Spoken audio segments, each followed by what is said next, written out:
Hello student, स्वागत है आप सभी का पॉली वाला टेक्निक के एक नए वीडियो में। और बात करेंगे इस वीडियो में जिन बच्चों को थर्ड राउंड में कॉलेज मिल गया है उनको अब आगे क्या करना है, फ्रीज फ्लॉट वगैरह कैसे करना है, अगर वो फोर्थ राउंड में जाना चाहते हैं तो उसका प्रोसेस क्या है, और जिन बच्चों को कॉलेज नहीं मिला है उनको फोर्थ राउंड में कैसे जाना है। तो सारी जानकारी आपको इस वीडियो के माध्यम से मिलने वाली है। वीडियो को ध्यान से देखेंगे, सारी चीजों को समझेंगे।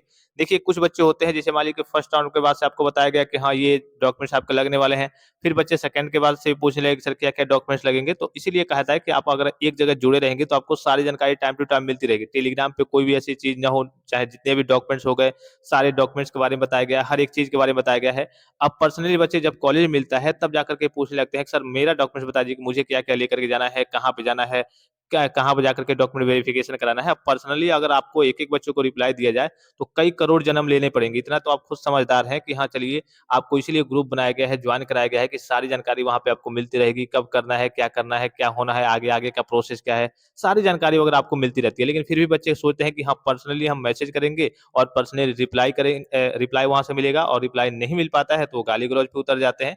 तो आप इतने तो खुद समझदार हैं कि हाँ आपको अब क्या करना है, कब कैसे क्या मतलब होने वाला है। तो उसकी सारी जानकारी भी आपको दी जाती है ग्रुप के माध्यम से कि हाँ आपको कोई करिए की चिंता ना हो, कोई टेंशन ना हो, और वीडियो के माध्यम से तो आपको बताया ही जाता है। ठीक है, एक बार और डॉक्यूमेंट्स देख लीजिए क्या क्या डॉक्यूमेंट्स लगने वाले हैं। इसमें आपको बहुत ज्यादा बताने की जरूरत नहीं है।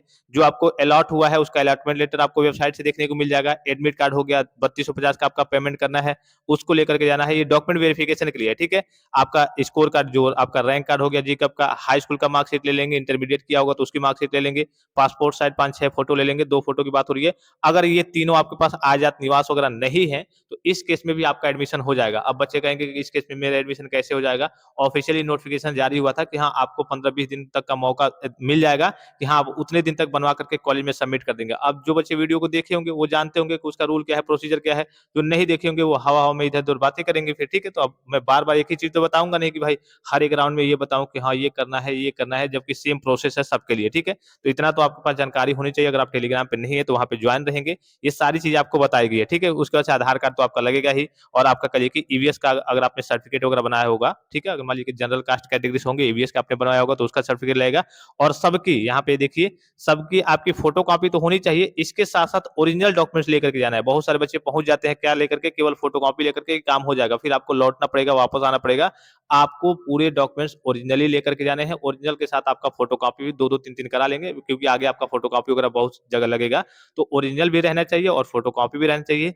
मेन है आपका, ऊपर मैंने आपको बता दिया, अगर आपके पास आजाद निवास नहीं है तब भी आपको 10-15 दिन का समय देखने को मिल जाएगा और आपका एडमिशन हो जाएगा कि हाँ 10-15 दिन में आप बनवा के आप कॉलेज में सबमिट कर दीजिएगा। अगर उस दिन तक आप सबमिट नहीं करते हैं तो इस केस में आपका सीट वगैरह कैंसिल कर दिया जाएगा। तो ये चीज समझ गया कि आपकी डॉक्यूमेंट वेरिफिकेशन में क्या क्या लगने वाला है। अब कहाँ पे जाना होता है डॉक्यूमेंट वेरिफिकेशन के लिए, तो ये भी सभी स्टूडेंट्स को मालूम होगा कि आपको अपने जिले में जो भी आपके पास में होगा, भले आपको कॉलेज कितना भी दूर मिला हो, जो भी आपके पास में होगा, कोई भी सरकारी कॉलेज, कोई भी आपका क्या होगा, गवर्नमेंट कॉलेज होगा, वहां पे जाकर के आपको हेल्प सेंटर पे डॉक्यूमेंट वेरिफिकेशन कराना होता है। फिर एक बार रिपीट करूं, कहां पे जाना होता है, जहां पे भी आपके आप जिस भी जिले से बिलोंग करते होंगे, या फिर कहिए कि आप जहां वर्तमान में रहते होंगे, उस जिले में जो भी आपका सरकारी कॉलेज होगा वहां पे सेंटर बनाया गया है।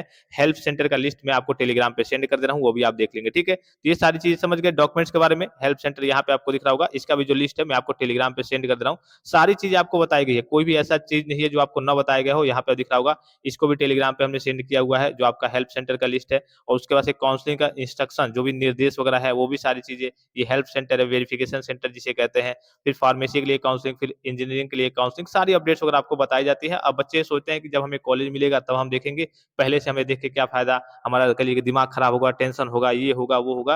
हालांकि ये जानकारी सभी आपके पास रहनी चाहिए। ठीक है, चलिए अब थर्ड राउंड के बारे में बात करते हैं, इसके प्रोसेस के बारे में। आगे का प्रोसेस क्या है, फ्रीज फ्लॉट का के लिए प्रोसेस क्या रहने वाला है। तो सबसे पहले तो आप सभी स्टूडेंट्स को मालूम होगा कि इसमें आपको केवल ऑटो फ्रीज, देखिए केवल फ्रीज का ऑप्शन देखने को मिलेगा, फ्लॉट का ऑप्शन आपको नहीं देखने को मिलेगा। अर्थात कहिए कि ऐसा नहीं है जैसे हर राउंड में आप फ्लॉट करते थे कि नेक्स्ट राउंड में जाने के लिए, तो इसमें ऑटोमेटिकली आपको फ्रीज का एक ही ऑप्शन देखने को मिलेगा। तो ये आप समझ गए कि थर्ड राउंड में आपका ऑटोमेटिक फ्रीज का ही ऑप्शन देखने को मिलेगा। वो ऑटोमेटिकली एक तरीके से फ्रीज का ऑप्शन ही आपको एक ही ऑप्शन देखने को मिलेगा, उससे आपको फ्रीज करना होगा। अगर आपको कॉलेज लेना है तो, अगर नहीं लेना है, अगर आप फोर्थ राउंड में जाना चाहते हैं तो आपको कुछ नहीं करना है, डायरेक्टली आप फोर्थ राउंड में चले जाएंगे, जैसे कि पिछली बार हुआ था कि अगर आपको थर्ड राउंड में मान लीजिए कॉलेज मिल जाता है। हाँ, एक बात का आपको विशेष ध्यान रखना है, अगर आपको पहले से कॉलेज मिला हुआ था जैसे फर्स्ट राउंड में, सेकंड राउंड में, और फ्लॉट करके आप कहिए कि थर्ड राउंड में आए हैं, तो इस केस में आप क्या करेंगे कि थर्ड राउंड वाला कॉलेज अगर मिल गया हो तो ले लेंगे, नहीं मिला होगा तो पहले का जो कॉलेज होगा उसको आप ले लेंगे और जाकर के डॉक्यूमेंट वेरिफिकेशन वगैरह करा लेंगे। नहीं तो इस केस में आप सोचेंगे कि हम कहिए कि आगे के राउंड में जाना चाहते हैं, फोर्थ राउंड में, तो इस केस में जो आपका 3250 का पेमेंट हुआ है वो बर्बाद हो सकता है। तो इस बात का आपको विशेष ख्याल रखना है, जो बच्चे पहले से फ्लॉट करके आए हैं, ठीक है। अब जिन बच्चों को अभी तक नहीं मिला था और थर्ड राउंड में आकर के मिल गया है और उनको पसंद नहीं आ रहा है, तो उनको अगर फोर्थ राउंड में जाना है तो वो कुछ ना करे, ठीक है, ना ही फ्रीज करे, फ्लॉट का तो ऑप्शन देखने को मिलेगा ही नहीं।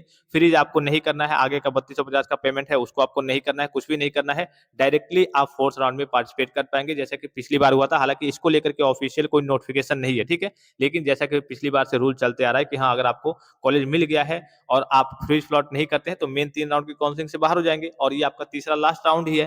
तो इसमें से भी आप कहिए कि बाहर तो ऐसे ही हो जाएंगे, आपको अगर मान लीजिए कुछ प्रोसेस कंप्लीट नहीं करते हैं, तो फ्रीज नहीं करते हैं, 3250 का पेमेंट नहीं करते हैं, तो आपको कुछ करने की जरूरत नहीं है, अगर आपको फोर्थ राउंड में जाना है तो। और जिन बच्चों को कॉलेज मिला ही नहीं है वो तो डायरेक्टली फोर्थ राउंड के लिए एलिजिबल है, और जो बच्चे पहले से बाहर हो गए थे किसी गलती की वजह से वो भी फोर्थ राउंड में चले गए हैं, और अदर स्टेट वाले बच्चे हैं वो भी अब फोर्थ राउंड में चले गए हैं, ठीक है। लेकिन मैं यही कहूंगा कि अगर आपको कोई भी कॉलेज मिल गया है, दूर हो पास हो जैसा भी हो, थर्ड राउंड में कॉलेज मिल गया है तो ले लेंगे, क्योंकि फोर्थ राउंड में जाएंगे तो और ज्यादा कंपटीशन बढ़ जाएगा और सीटें काफी कम होंगी, इस बात का आपको विशेष ख्याल रखना है। फिर उसके बाद से देखिए, ये आप चीज समझ गए। ऑटो फ्रीज होगा, फ्रीज का जो ऑप्शन मिलेगा 22 से लेकर के 24 के बीच में रहेगा, और इसी बीच आपको 3250 का पेमेंट भी करना होगा। इसके बाद से देखिए चौथा ऑप्शन दिख रहा होगा डॉक्यूमेंट वेरिफिकेशन, 22 से लेकर के 25 तक आपको डॉक्यूमेंट वेरिफिकेशन कराना होगा हेल्प सेंटर पे जाकर के। फिर उसके बाद से देखिए, अगर आप विड्रॉल करना चाहते हैं, जैसे आपने सीट वगैरह कल की कंफर्म कर लिया है, फिर आपको पैसा अपना रिफंड चाहिए, आप एडमिशन नहीं लेना चाहते हैं, तो 26/7/2025 को लिंक एक्टिवेट होगा, आप विड्रॉल वगैरह कर सकते हैं। उसके बाद से देखिए आपकी क्लासेज वगैरह ऑफिशियल नोटिफिकेशन भी जारी हो गया है, 1/8/2025 से आपकी क्लासेज वगैरह स्टार्ट हो जाएंगी। अब बात कर लेते हैं फोर्थ राउंड के बच्चों के बारे में। तो फोर्थ राउंड की बात करें तो आपका 28 तारीख से पूरा करिए कि स्टार्ट है, आपकी जो काउंसलिंग स्टार्ट है फोर्थ राउंड के बच्चों का 28 तारीख से करिए कि आपकी काउंसलिंग वगैरह स्टार्ट है।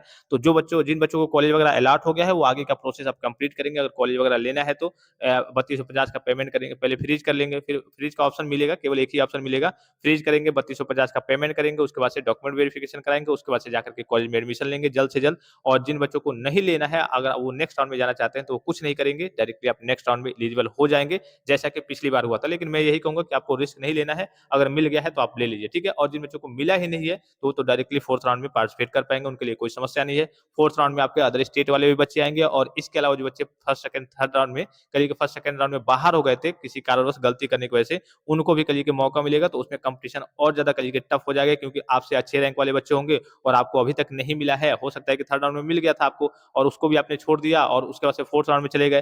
फोर्थ राउंड में बिहार वाले बच्चे आ गए जिनका रैंक अच्छा खासा है, और भी बच्चे जो फर्स्ट सेकंड राउंड से बाहर हुए थे वो भी आ गए, तो इस केस में आप फंस जाएंगे, हो सकता है कि आपको जो कॉलेज मिला था वो भी अब ना मिले। तो इस बात का आपको विशेष ख्याल रखना है, आप खुद भी समझदार है, सोच सकते हैं, अपने हिसाब से सारी चीजों को समझ सकते हैं और निर्णय ले सकते हैं। और किसी प्रकार का संदेह हो, कोई भी जानकारी चाहिए तो आप कमेंट बॉक्स में कमेंट करके पूछ सकते हैं। फिलहाल इस वीडियो में इतना ही, इजाजत दीजिए, धन्यवाद, थैंक्स फॉर वॉचिंग, मिलते हैं नेक्स्ट वीडियो में।